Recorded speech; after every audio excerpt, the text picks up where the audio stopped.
Hola, muy buenas tardes, bienvenidos. El día de hoy les tenemos una cápsula muy especial en la que entrevistamos a una investigadora reconocida en el país, la doctora Nimbe Torres y Torres, que es investigadora del Instituto Nacional de Ciencias Médicas y Nutrición Salvador Subirán. Queremos que nos comparta acerca de su trayectoria profesional y también un poco de su historia. ¿Qué fue lo que la motivó a dedicarse a la ciencia?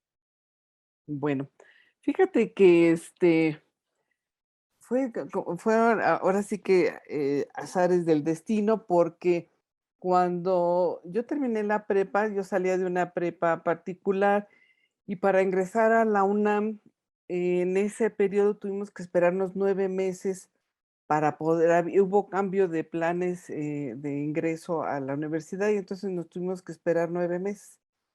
Y, pues, mis papás decían: "Pues, ¿qué vas a hacer en esos 9 meses?", ¿no? Y, pues, pensábamos, yo sabía que quería estudiar algo relacionado con medicina, ciencia, algo así, ¿no? Pero de momento yo me metí de oyente un semestre en la Facultad de Medicina.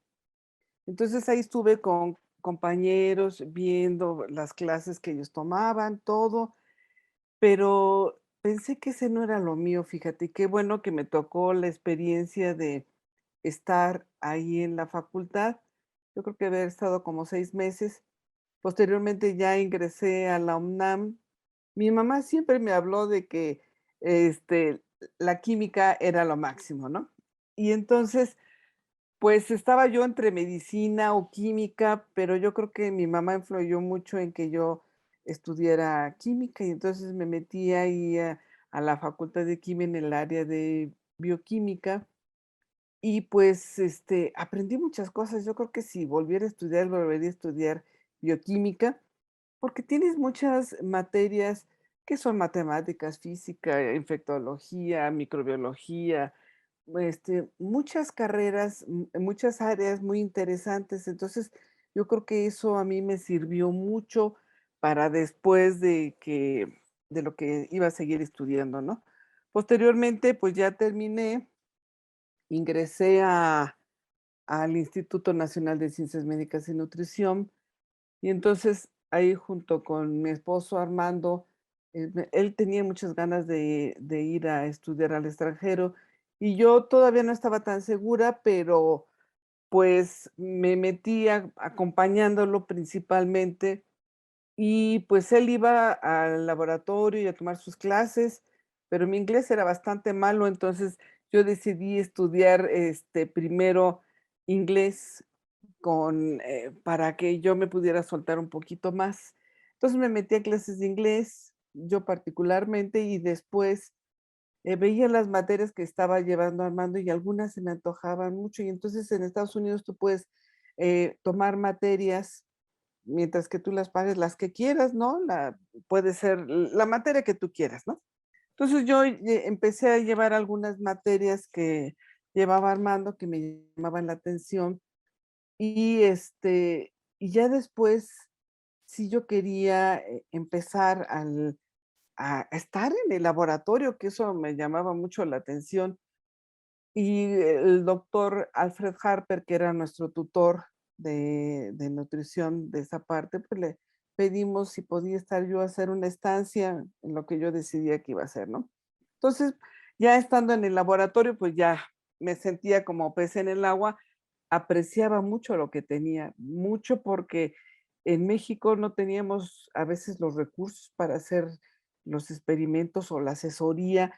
Entonces, el hecho a mí me impresionó mucho la primera vez que llegué a la universidad, un edificio como de 5 o 6 pisos, una biblioteca impresionante, donde podías encontrar todos los volúmenes, todos los libros que tú querías, revistas, etcétera. Eso a mí me impactó mucho. Ya después, este, le pedí permiso al doctor Japes que si podía estar allí en su laboratorio, estuve ahí trabajando, un rato, y después él me ofreció que si quería yo hacer la maestría. Entonces, pues sí, me emocioné mucho y realmente acepté, pero la ventaja es de que yo ya había llevado cursos como estudiante especial y que me los revalidaron cuando yo entré a hacer la maestría. Entonces, eso me facilitó. Entonces, no supe exactamente cuándo entré a hacer la maestría porque empecé a llevar cursos antes por mi cuenta y todo. Y ya después de que terminé la maestría, estuve toda una estancia, el doctor Harper me pidió que si podía estar todo un verano y sí, me quedé ahí y posteriormente pues ya nació Tania, mi primer hija, y pues por un año decidí estar pasándola con ella, ¿no? Había sido la maestría pues eh, con mucho trabajo, muy productiva. En ese entonces yo publiqué como 7 artículos en la maestría, pero tenía ganas de disfrutar a mi hija también. Entonces ahí me tomé como un año y ya después ya nos regresamos a México. Yo pensé que me iba a quedar con la maestría, ¿no? Para esto, pues ya en el Sistema Nacional de Investigadores pedían el doctorado para entrar y me dijeron, bueno, pues si te vas a dedicar a la investigación, pues ¿por qué no haces el doctorado? Bueno, entonces no era, estaba en mis planes, pero me metí al doctorado en investigación biomédica básica y ahí yo empezaba a ver la importancia que tenían las diferentes proteínas. Estuvimos en el grupo del doctor Alfred Harper que se estudiaba metabolismo de aminoácidos y yo sabía que era muy importante y yo lo que quería comparar era cómo estaba la proteína vegetal con respecto a la proteína de origen animal, ¿no? Entonces, por eso ahí empezamos a estudiar la proteína de soya, porque cuando nos empezamos a ver los diferentes tipos de proteínas, pues realmente de origen vegetal, pues la proteína de soya es la que tiene una calificación química 1 de 1. Y es muy interesante a pesar de que, pues es una leguminosa y probablemente en las leguminosas el aminoácido limitante es la metionina. Sin embargo, hasta hace poco me puse a leer más y me enteré que las bacterias de nuestra microbiota sintetizan aminoácidos. Y entonces cuando tú comparas cómo la proteína de origen vegetal con la proteína de origen animal, pues resulta que los dos grupos ganan igual de peso, tienen características muy interesantes con la ventaja de que no se gana tanta grasa corporal con la proteína de soya. Entonces eso me apasionaba, pues podía quedar, una de las ventajas de la investigación o el de ser científica es que te debe de gustar lo que estás haciendo. Eso es bien importante. No hay un horario para ser científica porque puedes estar pensando en la mañana, en la tarde, en la noche, qué se te ocurre, planear, escribir, hacer muchas cosas. Entonces, por esa parte es muy bonita. Es un trabajo que los científicos lo aprecian mucho, les gusta lo que están haciendo, ¿no? No tenemos un horario, no es de que voy a ser científica de las 8 a las 4 de la tarde, no.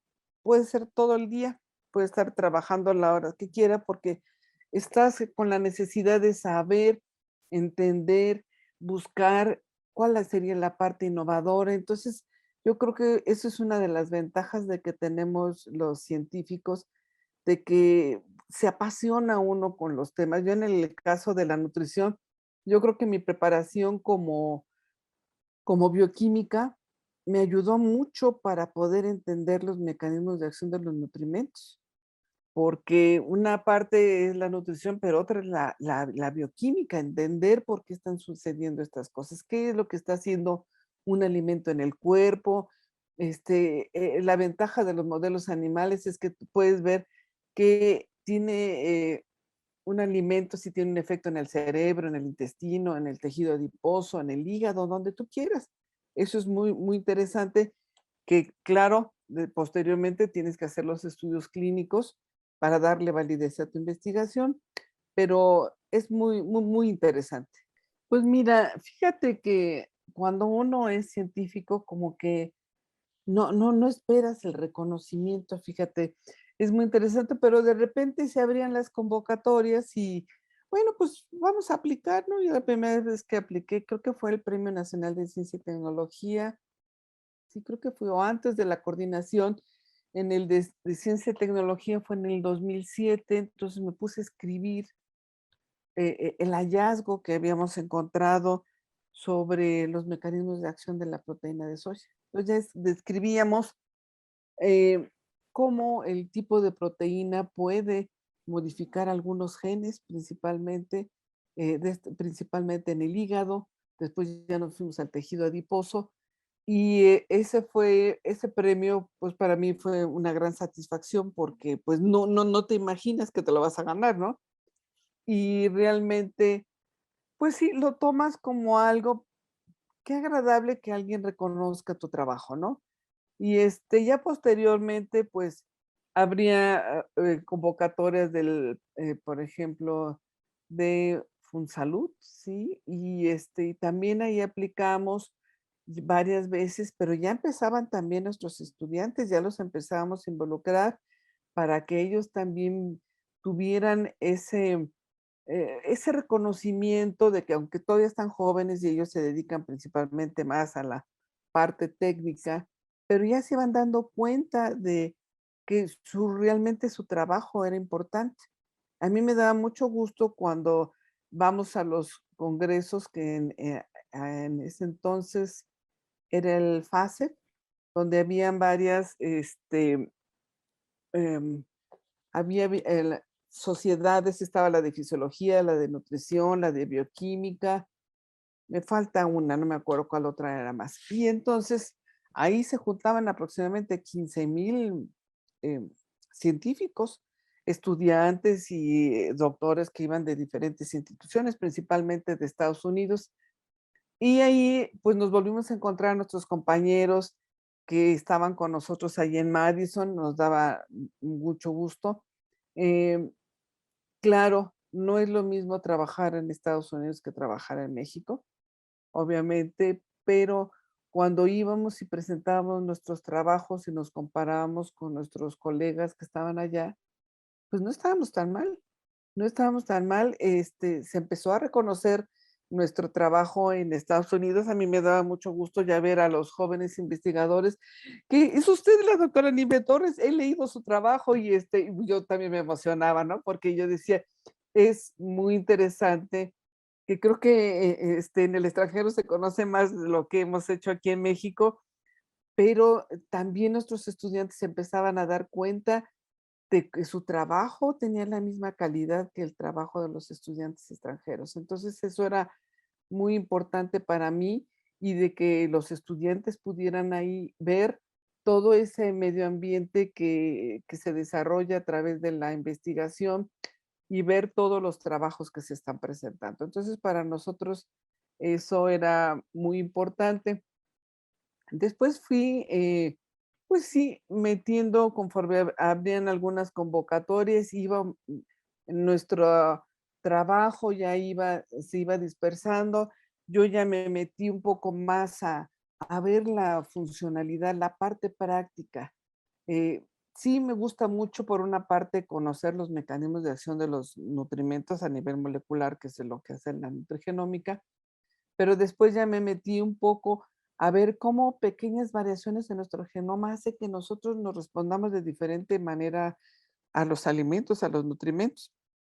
Y después, pues yo veía que México tenía graves problemas de salud, lipidemias, obesidad, diabetes y actualmente pues la demencia, el envejecimiento.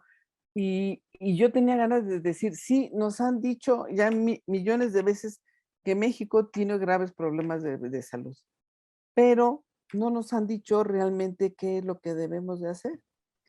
Y otra cosa de que para eso se fue dirigiendo a mi investigación, porque oía también que las nutrólogas decían, la dieta mediterránea es muy buena, que todos debemos de consumir la dieta mediterránea. Sí, sí es cierto, es muy buena, pero los mexicanos no consumen la dieta mediterránea. Nosotros consumimos dieta local, leguminosas, diferentes tipos de alimentos. Y ya cuando me iba a la literatura, pues encontraba realmente, por ejemplo, ay, del nopal, pues voy a ver qué hay en el nopal. Veía las estructuras, los compuestos que tenía y por eso siempre a veces en mis pláticas hablaba, vean lo que les dice el alimento. Yo tengo estos compuestos, esos otros compuestos que pueden tener un efecto en la salud. Cuando me iba a la literatura, pues no había nada en la literatura internacional del nopal. ¿Por qué? Porque el nopal solamente se consume en México. Y entonces dije, no, pues es que tengo que estudiar esta parte de los alimentos, de ver qué hacen los alimentos para darles un valor agregado a los alimentos mexicanos, porque sí se conocen muchos alimentos de otras regiones, pero de México casi no. No se había uno enfocado a la parte nutrigenómica y ni a conocer los mecanismos de acción. Entonces, con ese trabajo, también me saqué por segunda vez el Premio Nacional de Ciencia y Tecnología de Alimentos en el 2000, creo que fue en el 2017, por ese trabajo que estuvo muy completo, muy bonito, y pues donde ya veíamos, eh, yo me daba cuenta de que necesitábamos conocer más alimentos mexicanos. Y después de que ya empezamos a conocer otro tipo de alimentos, pues decía, ¿y por qué no los mezclo? ¿Cómo puedo tener un mejor apego eh, ¿cómo se llama? Al consumo de diferentes alimentos. Estos alimentos me pueden revertir los problemas de obesidad y síndrome metabólico en la Ciudad de México. Entonces a mí se me ocurrió mezclar 4 alimentos al principio, que era la proteína de soya, porque ya teníamos bastante información. Eh, Como ustedes saben, la proteína de soya se le considera como un alimento funcional. Lo puedes o no lo puedes comer, pero hay bastante evidencia científica que demuestra que la proteína de soya tiene un efecto benéfico sobre la salud, por lo cual ya se le denomina alimento funcional. Entonces, como ya teníamos nosotros casi 22 años estudiando a la proteína de soya, yo en mis intervenciones la trataba de incluir. Después ya el nopal también, por lo que he visto, la semilla de chía. Esto fue muy interesante, la semilla de chía, porque también, ¿no? De repente se puso de moda que teníamos que comer salmón por la formación para tener estos ácidos grasos de cadena muy larga como el DHA y el EPA. Sin embargo, cuando estaba yo leyendo más acerca de la historia de los alimentos mexicanos, me encontré que el salmón no se da en México. El salmón que comemos es de Chile, de Noruega, de Canadá. Entonces me hacía yo la pregunta, ¿cómo sobrevivían nuestros antepasados, sobrevivieron nuestros antepasados si no tenían esos DHA y EPA? ¿Cómo le hacían? Entonces decía, ¿de dónde obtienen esos DHA, EPA? Y entonces una de las respuestas fueron las semillas. La semillita de chía es rica en ácidos grasos omega 3, principalmente ácido linolénico. Y ese linolénico se transforma a ácidos grasos de cadena muy larga, como el DHA y el EPA. Claro, la transformación no es tan buena, no se produce tanta cantidad como cuando tú comes un salmón, pero probablemente era la cantidad necesaria que necesitaba nuestro cerebro para funcionar adecuadamente. Entonces, por eso las semillas jugaron un papel muy importante, la pepita de calabaza, la semilla de chía. Entonces, pues ya también en mis estrategias empecé a meter a la semilla de chía. Después vino una chica de intercambio del Tecnológico de Monterrey en Monterrey a hacer el doctorado con nosotros. Y ellos estaban interesados en estudiar el agave. Y entonces, pues sí, pues vamos a estudiarlo. Salieron cosas muy interesantes. Ahorita estamos trabajando en una patente con ellos. Y yo dije, bueno, y ya que vimos esos resultados, ¿por qué no agregamos los fructanos del agave a esta combinación de alimentos funcionales y los aplicamos para controlar graves problemas que teníamos de síndrome metabólico en México, ¿no? Y entonces yo decía, ¿cómo podremos obtener un buen apego? Porque tú a lo mejor a una persona le puedes decir, come un alimento pues una semana, pero no vas a comer el mismo alimento 2 meses y medio. Entonces, diario, entonces se me ocurrió que estos alimentos los podíamos liofilizar, secarlos y hacerlos en un sobrecito. Y entonces, cuando yo empecé con esa idea, tenía yo un financiamiento de la Secretaría de Salud del Distrito Federal y ellos vieron el potencial de que esto se pudiera desarrollar un producto. Ellos me apoyaron, estuve tomando cursos de protección intelectual.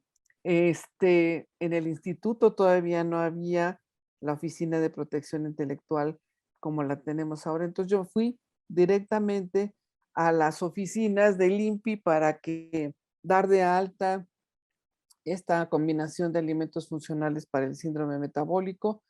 Yo no tenía experiencia en nutrición tampoco, entonces fue estar picando piedra para que entendiera cómo iba a ser todo el procedimiento. Entonces metí la solicitud en 2015, seguí haciendo los trámites y no, perdón, fue en el 2012 porque son 5 años de trámites ante el INPI y en el 2017 me otorgaron la patente.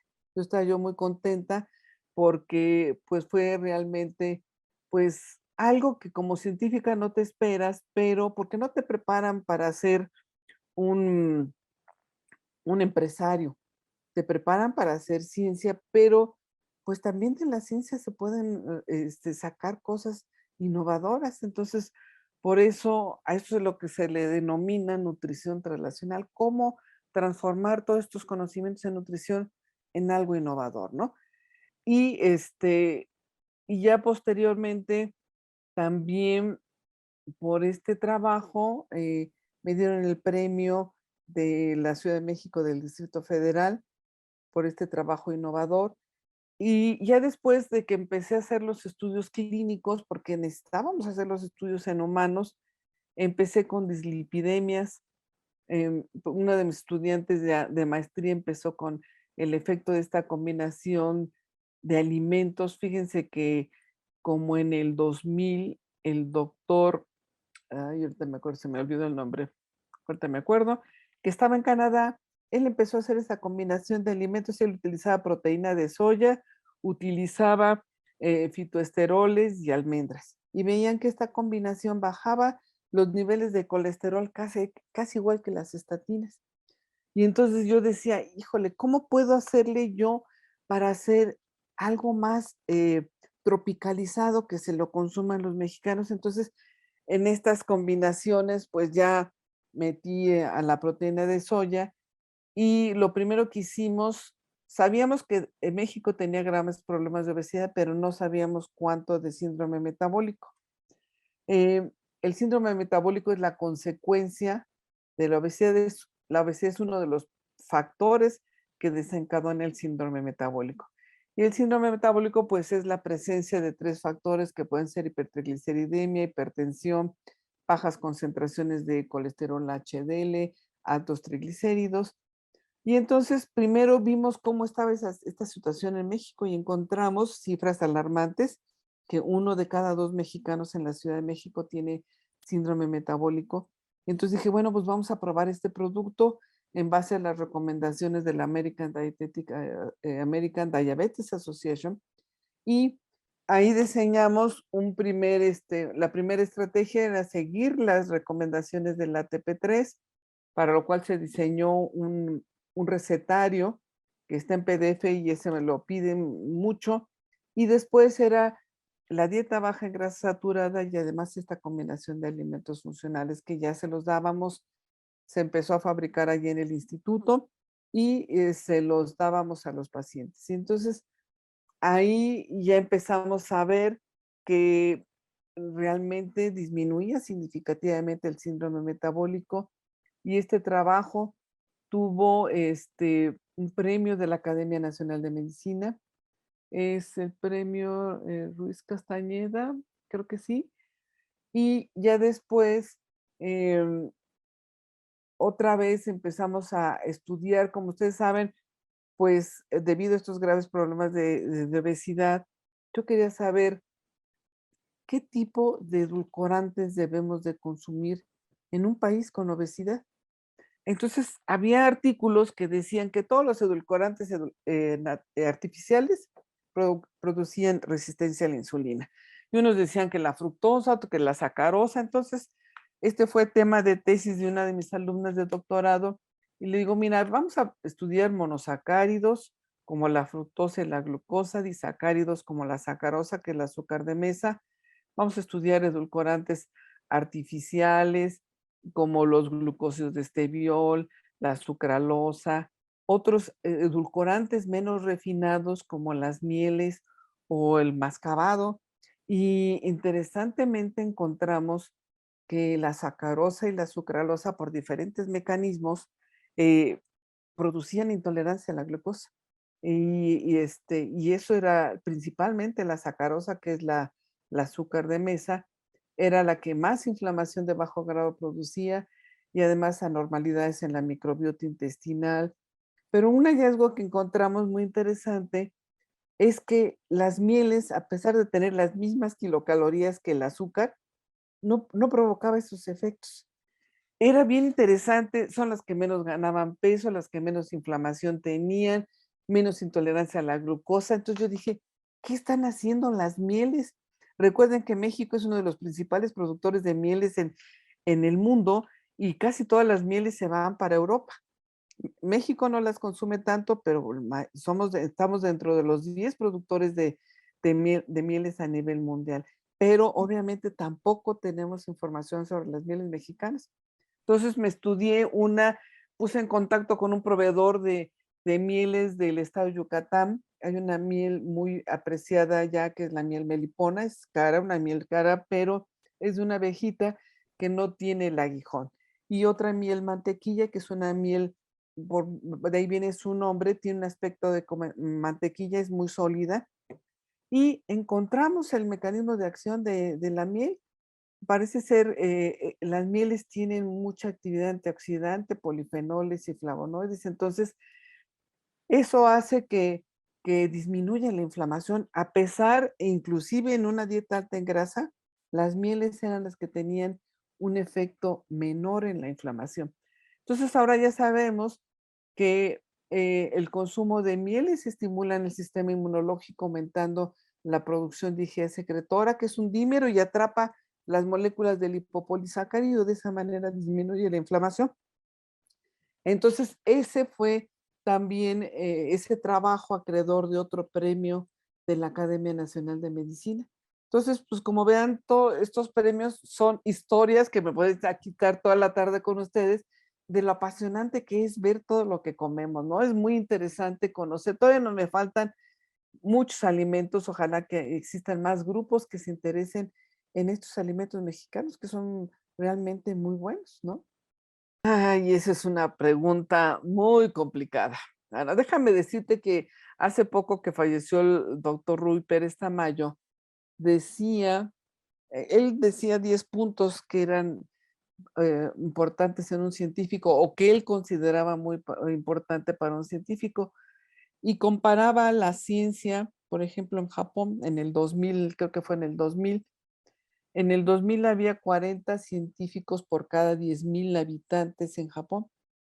Y en México en esa época había 0.65% de científicos en México. Y de eso de seguro, de ese 0.65 de seguro fue un hombre. No creo que haya habido muchas mujeres o que se les haya reconocido mucho a las mujeres. Eh, eh, Hay todavía esa parte de la misoginia, de discriminación, de que lo que las mujeres hacen, pero cada día veo y me da más gusto ver mujeres que ya están preparándose más, haciendo sus doctorados, que están en posiciones cada día que solamente antes eran para los hombres, ¿no? Entonces, a mí sí eso me gusta, todavía tenemos algunos problemas ahí, pero yo creo que ahí vamos avanzando lento, pero ahí vamos. Desgraciadamente, no se ha apoyado en los últimos años la investigación.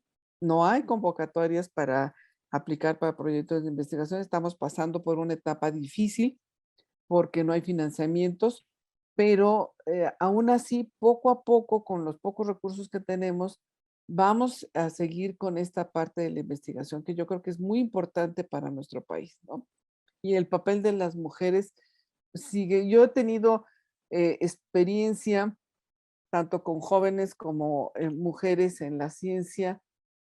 Y las mujeres son más dedicadas, no porque sea mujer ni porque seamos mujeres, pero yo las veo más comprometidas con sus proyectos de investigación. Entonces, no sé si estamos pasando por una etapa diferente, no te lo puedo explicar, pero tenemos en general, yo creo que 9 mujeres por un hombre haciendo investigación, al menos con nosotros, ¿no? Entonces, sí habla de que la mujer está también más comprometida con esta parte de la investigación.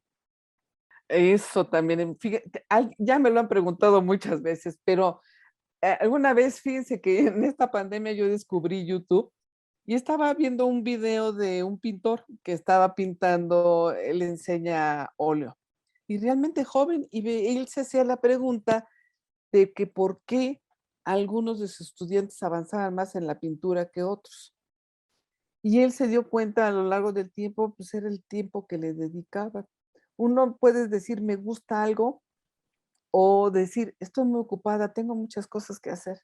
Sí, sí entiendo eso, pero si algo te llama la atención y algo te gusta, le tienes que dedicar un tiempo. Entonces, pues yo dividía el martes en la tarde, es para pintura en acuarela, en las noches, que me gustaba mucho. Es una manera como de relajarse, pintar la acuarela en la noche. Fíjense que una vez venía yo en un avión, fuimos a una reunión científica y pasé por las librerías de esas que están en Estados Unidos muy grandes y encontré un libro que decía La Biblia para los jardineros y que me la compro y viene en todo el regreso en el avión leyendo el libro y muy interesante. Y veía yo las flores, las plantas. Me gusta mucho pintar flores, como se habrán dado cuenta, pero también me gusta verlas y las estoy fotografiando cada ratito cuando salgo aquí al jardín, verlas, los colores, cómo van creciendo. Entonces, al ver ese libro, dije, no, yo voy a hacer mi huertito en la casa. Entonces, ahí decía en las medidas mínimas que debería de tener uno para hacer su huertito familiar. Y empecé, mandé a traer un albañil a que me hiciera las medidas, cuánto tenía que tener de tierra, todo, y empecé a cultivar mis plantitas. Yo creo que ya llevo como, pues, yo creo que ya como 5 años, ¿no? Entonces es muy bonito ver cómo, pues, van creciendo tus vegetales, tus zanahorias, etcétera, etcétera. Y me decían: "¿A qué hora los ves?". Pues, generalmente los sábados. Sábados o domingos es el día que le dedico más a la jardinería, si en la tarde llego a regarlos, pero principalmente son sábados y domingos que ya los tengo, em, como destinados para hacer esas actividades. Y, y además, pues también les pongo un horario, porque es importante que, pues, tienes otras cosas y fíjense que cuando yo era mamá joven, yo decía: "Híjole, ¿cómo voy a hacer con una hija, luego con otra hija, y además trabajar y todo?".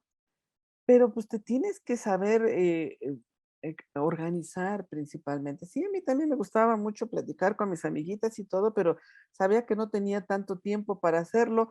Entonces, porque tenía que hacer las tareas de mis hijas. Entonces, yo creo que lo que es muy importante, si realmente te gusta algo, es disfrutarlo y tener un tiempo para eso, porque yo puedo decir: "Sí, tengo mucho trabajo", y sí, es la verdad, tengo mucho trabajo, pero me gusta disfrutar esas cosas. Yo creo que por ahí tengo un gen campesino, entonces me fascina estar viendo cómo crecen las ciruelas, la granadita, todo, lo disfruto. Entonces me gusta, no es algo que me vea forzado, que alguien me haya dicho no, algo me gusta, igual con la comida. Fíjense que en mi casa, por parte de la familia de mi mamá, pues no había ningún investigador. Y dices: "¿Qué desde chiquita te gustaba la investigación, la ciencia?". Pues no, realmente no. La familia de mi mamá, pues se dedicaba tenían varios restaurantes que eran, principalmente de mariscos. Y entonces, en la casas de mi abuelita, de mi tía, de todos, era la comida lo que más hablaba uno, ¿no? Entonces, pues, todos se sentaban alrededor a platicar, a comer, la abuelita cocinaba muy rico, y entonces, pues, de repente digo: "Pues sí, ¿por qué no debemos de hacer eso?".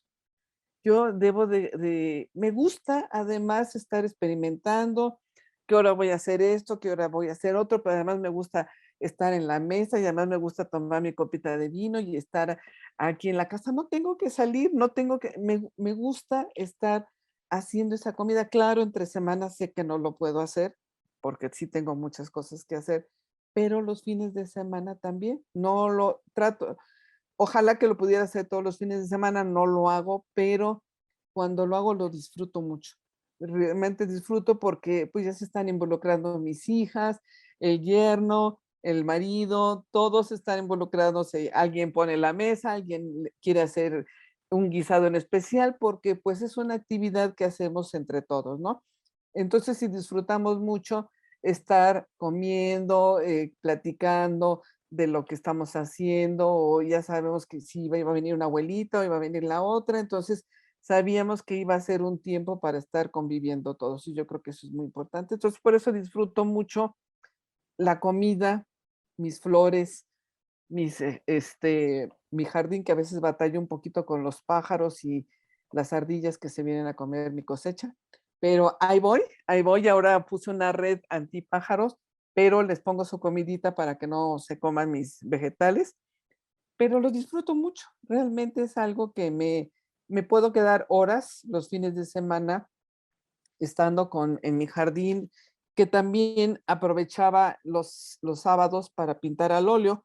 Como ustedes saben, a veces llevo algunos solventes y para que no se encierren mucho el olor aquí en la casa, mandé a hacer un estudio chiquito, muy chiquito.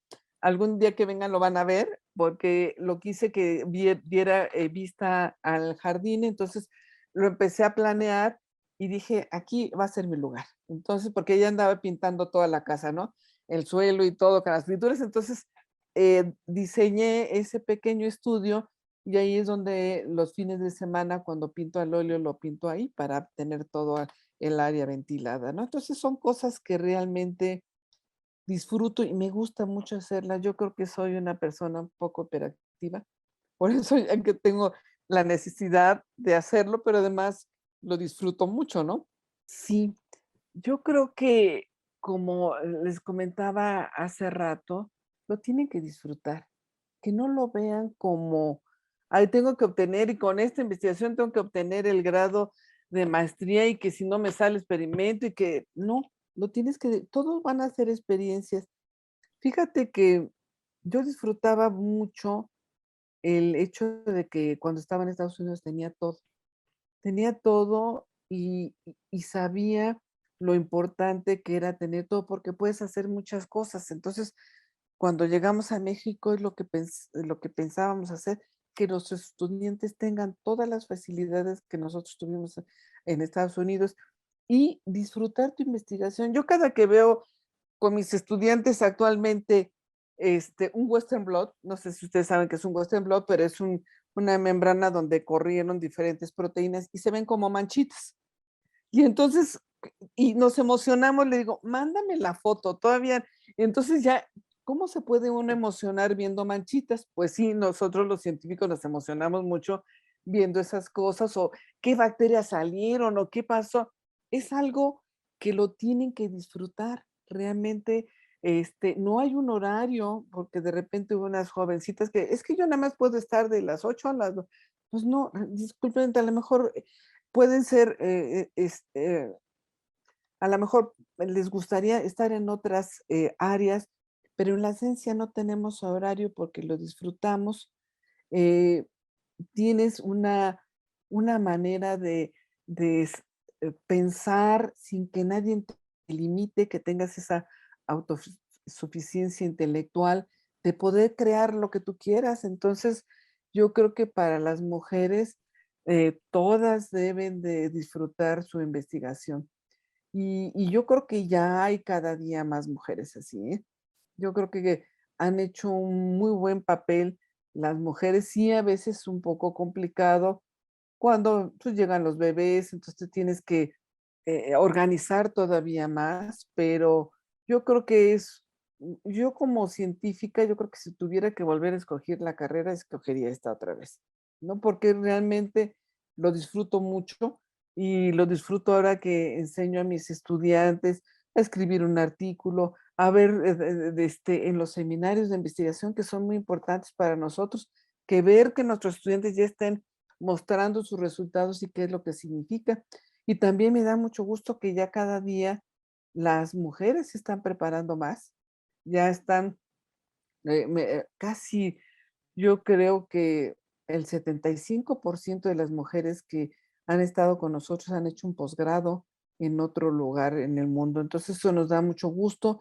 Ellas mismas nos dicen: "Doctora, es que el nivel de investigación que hicimos con nosotros en México es muy parecido al que se hace en otros países". Entonces, pues tiene que disfrutarlo mucho. Yo creo que es la principal cosa que yo veo en la parte de ser científica, ¿no? Ay, doctora, pues qué gusto escucharla, su experiencia, su trayectoria y todas estas recomendaciones que nos da. En verdad apreciamos mucho su tiempo y esperamos escucharla muy pronto.